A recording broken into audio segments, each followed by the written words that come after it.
আসসালামু আলাইকুম দর্শক, আশা করছি আপনারা সকলেই অনেক অনেক ভালো আছেন। আপনারা দেখতেছেন Roni tractor BD YouTube channel. বরাবরের মতো আপনাদের সাথে চলে আসলাম স্বরাজ 855-এর একটা মডেলের ট্রাক্টর নিয়ে। তো ভিউয়ার্স, যারা পুরাতন ট্রাক্টর ক্রয় বিক্রয় করে থাকেন, যারা পুরাতন হাইড্রোলিক বডি রোটার কাল্টি সহ ব্যবসা করেন, যারা এখনও আমাদের রনি ট্রাক্টর বিডি ইউটিউব চ্যানেলটি সাবস্ক্রাইব করেনি, অবশ্যই সাবস্ক্রাইব করে পাশেই থাকার চেষ্টা করবেন, কারণ প্রতিনিয়ত আমরা আমাদের ইউটিউব চ্যানেলের ভিতরে কিন্তু আপনাদের বিভিন্ন ধরনের পুরাতন ট্রাক্টরের রিসেলিং ভিডিওগুলো আপলোড করে থাকি।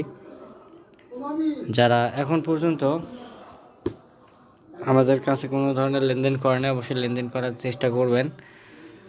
হ্যাঁ, আমাদের লোকেশন দিনাজপুর জেলা পার্বতীপুর থানা যশার মোড় ভবের বাজার এলাকা। স্বরাজ 855 এই ট্রাক্টরটি বিক্রয় করা হবে। সম্পূর্ণ ফুল ফ্রেশ এবং খুব ঝকঝকা কন্ডিশনে রয়েছে। ইঞ্জিনে কোনো প্রকার কোনো গ্যাস নাই, সম্পূর্ণ রানিং। রোটার সহকারে নিতে পারবেন, যদি চান রোটার ছাড়া শুধু ইঞ্জিন নেবেন তাও নিতে পারবেন। যদি বলেন হাইড্রোলিক বডি দিয়ে নেবেন, আপনাদেরকে দেওয়া যাবে, কোনো সমস্যা নেই। তো ভিউয়ার্স, বেশি কথা বলতে চাচ্ছি না। মালিক পক্ষ থেকে গাড়িটির দাম চাওয়া হচ্ছে মাত্র 3,70,000 টাকা। অবশ্যই কিছু পরিমাণ দরদাম আপনারা করতে পারবেন, আপনাদেরকে সম্মানই করা যাবে।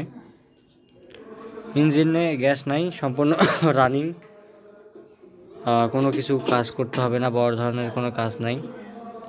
যদি আপনাদের পছন্দ হয় সেক্ষেত্রে আপনারা আমাদের সাথে যোগাযোগ করতে পারেন। গাড়িটা রয়েছে বর্তমান দিনাজপুর জেলা পার্বতীপুর থানা যশার মোড় ভবের বাজার এলাকাতে পাবেন গাড়িটা।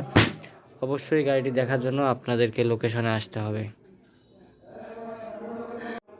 তো ভিউয়ার্স, আপনারা বেশ কিছুদিন যাবৎ কিন্তু স্বরাজ 855-এর কিছু গাড়ি খুঁজতেছিলেন। তো আমাদের স্টকে কিন্তু স্বরাজ 855, স্বরাজ 744-এর কিছু মডেল রয়েছে, আপনারা চাইলে দেখতে আসতে পারেন। এছাড়াও হাইড্রোলিক বডি রয়েছে 3 থেকে 4টা এবং শক্তিমান রোটার রয়েছে 4-5টার মতো। আপনারা যদি চান লোকেশনে এসে কিন্তু এগুলা খুব ভালোভাবে দেখে আপনারা নিতে পারবেন। কুরিয়ার কন্ডিশনে কিন্তু যে কোনো বাংলাদেশের যে কোনো জেলায় কিন্তু আপনার পাঠানো যাবে সুন্দরবন কুরিয়ার সার্ভিসে। সেক্ষেত্রে কিছু শর্ত রয়েছে, আপনারা অবশ্যই কুরিয়ার কন্ডিশনে মাল নেওয়ার জন্য বিস্তারিত জানার জন্য আপনারা অবশ্যই স্ক্রিনের উপরে দেওয়া নাম্বারে যোগাযোগ করবেন।